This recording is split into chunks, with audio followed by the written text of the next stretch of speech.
Pete, just first and foremost, what was this process like for you, the first time experiencing free agency, and obviously a lot of talk and discussion surrounding what was going on with you? Well, I think the overarching theme is don't believe everything you read on the internet.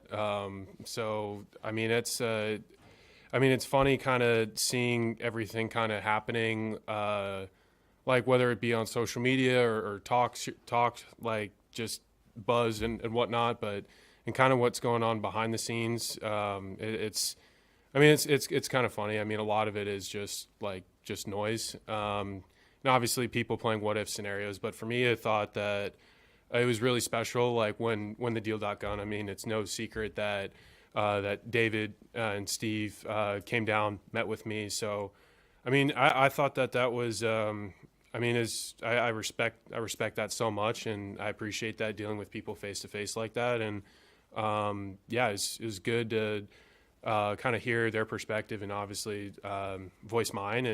And here we are. We're back at it again. So it's the biggest thing that the takeaway is that, I mean, this is a really special place, and what makes this a special place is the people here. We got a great clubhouse, obviously great talent, but I mean, I've been here my entire career. So many relationships that I've fostered and created over the years, and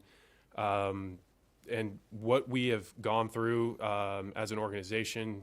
Been here a really long time, and to be able to do some special things that we've done, not just last year, but years in the past, and just have a really special connection to this place, this city, and it's really exciting to be back. So I'm stoked, and obviously we have a lot of new additions on the team, new faces, and we got a lot of talent. But I think the number one thing is, our main goal is to win it, but we have to earn it. That's our goal every year, is to be the one holding the trophy, but we gotta earn it, game 1 through game 162. Earn our way to the playoffs, and then once you get there, then you got to earn it every step of the way there. So the talent's there, but you gotta capture that moment on the field and make it happen.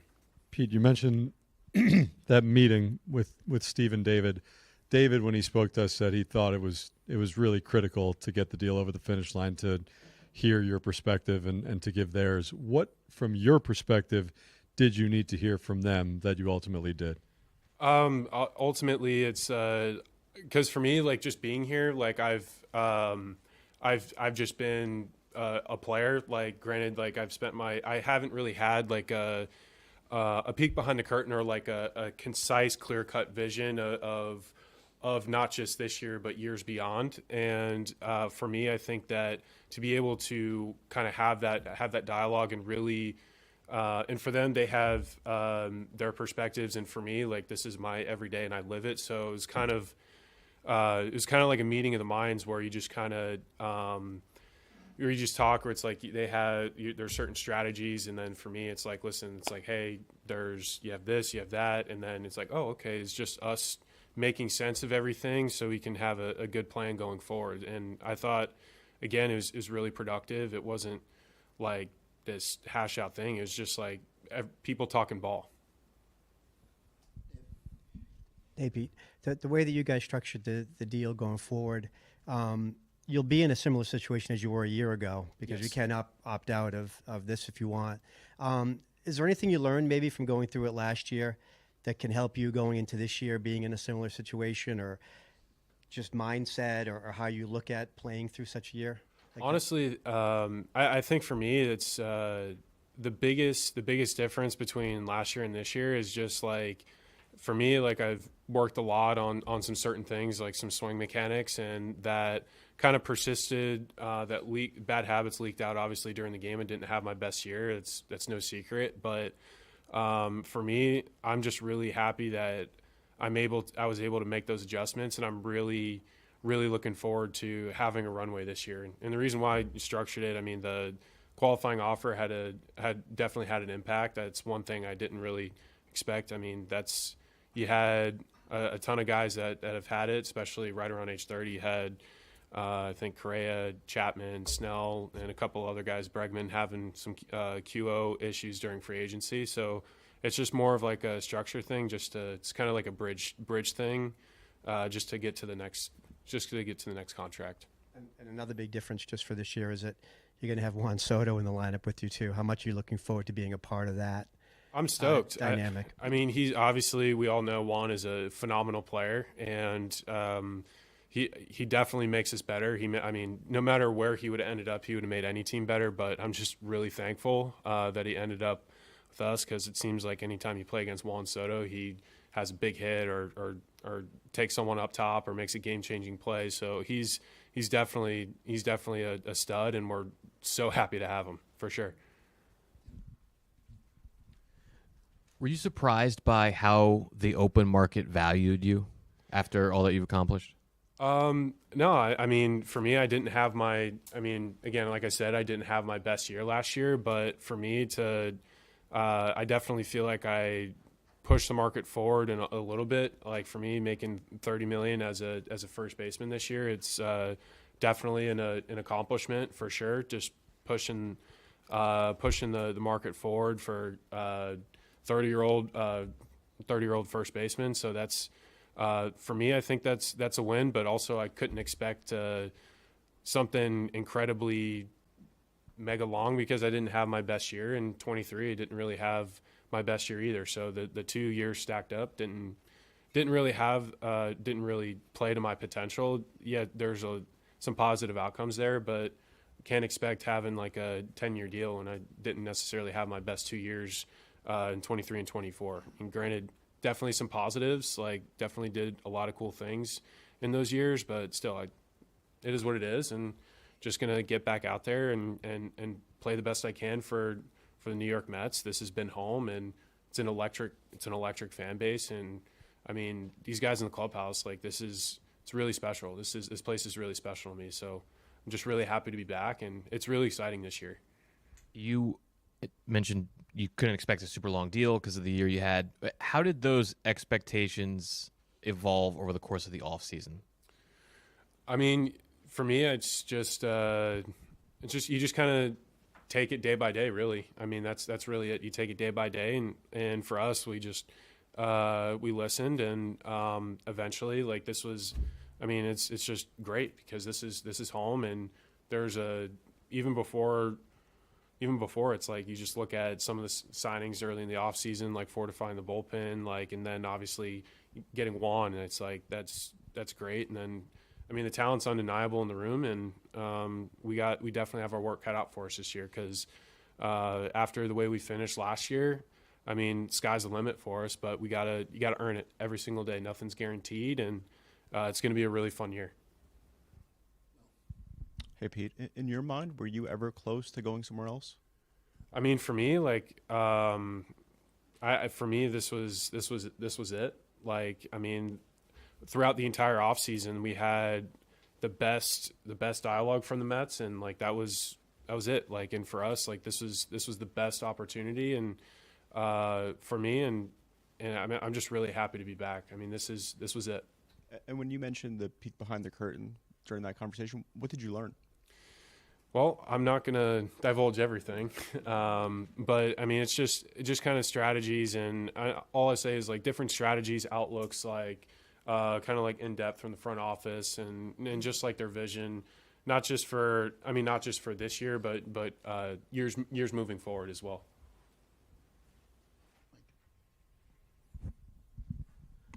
Pete, it sounds like the meeting in Tampa, Steve upped the offer a little bit, and the next day is when you reached agreement. Was there anything else though you needed to hear in that meeting to say, you know what, I'm going to get this done?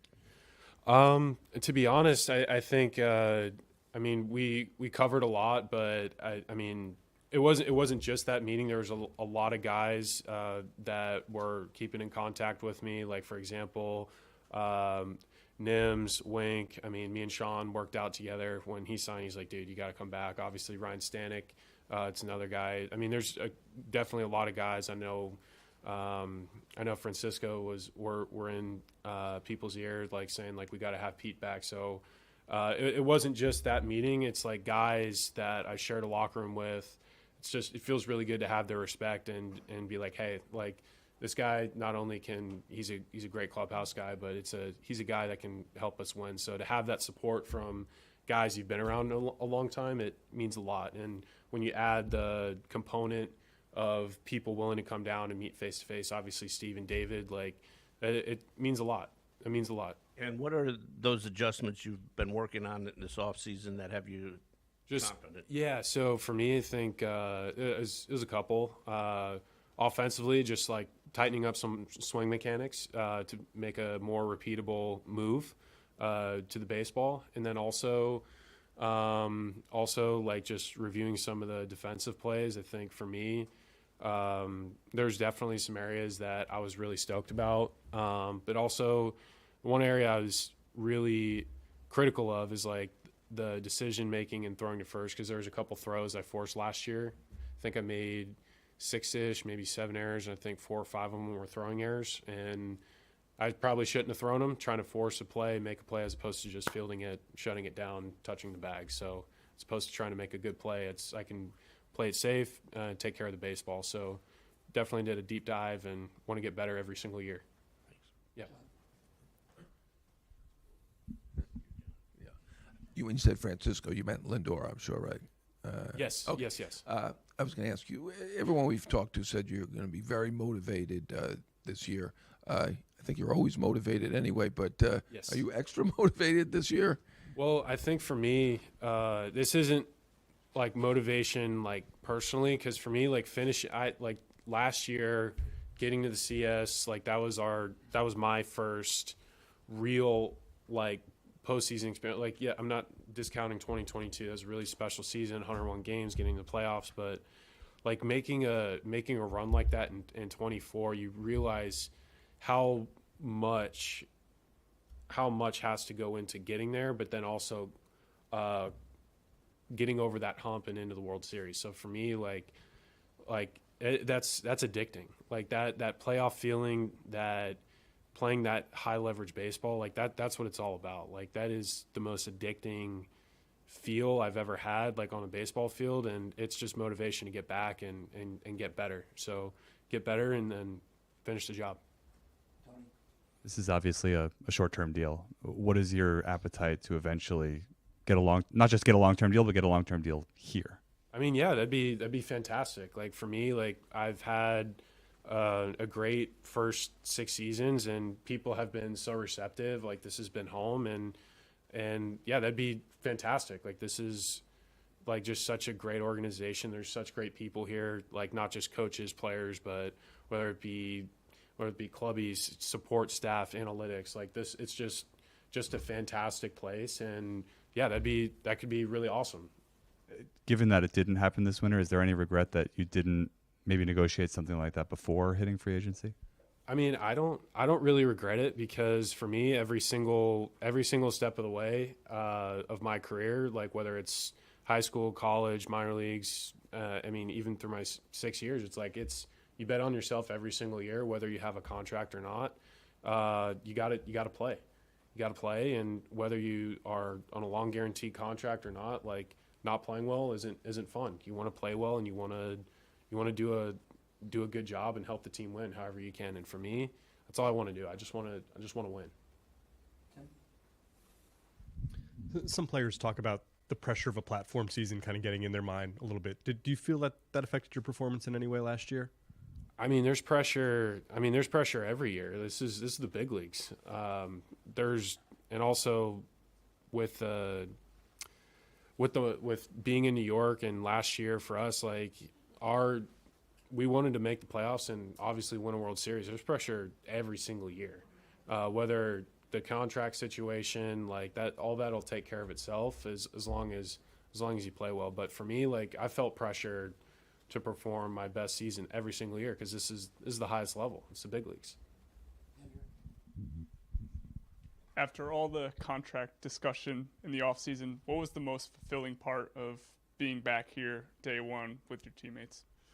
I think that the most fulfilling part is just like the story continuing, because like we've fostered so many. For me, like I've fostered so many great relationships, and also because there's some new people. I'm really looking forward to creating and fostering those relationships with some of the new guys as well. And like I'm I'm really stoked. It's been a really good off season. Like I feel prepared and excited. Like this is like it feels like like the stars are aligning, and I can't wait for obviously camp and games to start. But opening day can't come soon enough.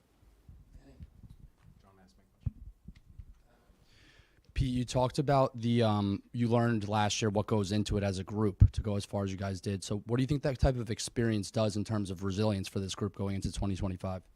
I mean, every year poses different challenges, but I think being able to kind of crack the code and make adjustments along the way and figure things out. From where we started to where we ended up, like it took a lot of continuity. It took a lot of group effort, collectively doing the little things right. And there's guys that that just understand the assignment of what we need to do working together as a team. And thankfully we have a ton of those guys back, and we're going to be able to have that edge and that understood culture of like, okay, this is who we are. This is our identity. We just need to execute. Pete, did today feel any differently compared to previous first days of spring training for you? I mean, I'm excited. I mean, this is every year it's just so fun, but this year I hope I hope at the end of the year it feels just as special as it does now, because we have all the pieces. We just need to go out and do it. And what was your reaction to Steve Cohen's comments at that fan event? Like when you saw what he said? I mean, I'm just happy. I'm happy he decided to come down, and I mean, again, it was just just happy he came down. Happy he came down, and we could talk in person. Hey, Pete. Based kind of building off what Jorge said, with Steve calling the process exhausting and negotiations, at least, from the outside, getting a little edgy maybe at some points. Did that experience, one, change your relationship with baseball at all, being a free agent? And two, did it change any relationships that you had with people in this building? No, it didn't change any relationships at all. And again, like it's just, for me, it's just, I'm just happy it got done. I'm sure Steve is really happy, and David's really happy. And for me, I just want to do right by him and do right by the people that have continuously believed in me throughout my career. Like this has been home, and it's home. So everybody in this organization has believed in me since I was there's a reason why I was drafted here.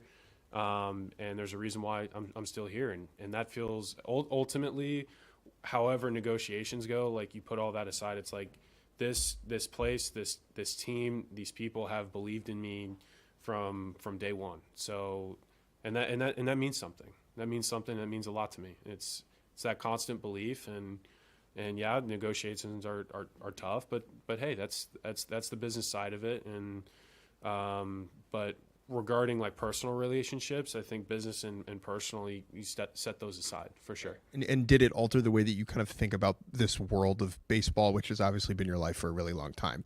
Being in these heated negotiations, does it change the way you think about the sport?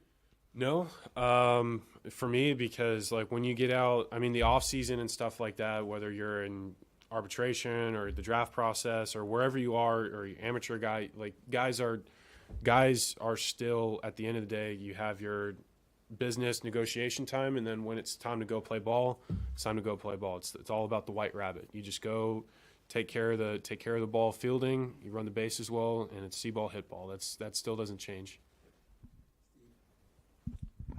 Pete, you've talked a lot about the team goals trying to get back this year, but for you personally, you've got an opportunity this year to set the Mets' all-time home run record. Have you given that much thought, and what would that mean to you? No, I haven't given it any thought. No, I mean, that's, yeah, of course I've given it thought. I think that's, again, to be able to have that is special, and to do it. And granted, if I stay healthy and go out and do it, if that were to happen, I mean, yeah, that's something I've been thinking about, and to be a part of this franchise in that way, because I mean that would be really special, and can't wait. Following up on Jake's question, one of the things Steve said was that the negotiations were exhausting. Were they at any point exhausting for you? Not for me. Maybe for Scott. Yeah, we were good. We were all good. Well, I guess that means we're. Oh, sorry, Steve. All right, thank you guys. LFGM, thank you guys.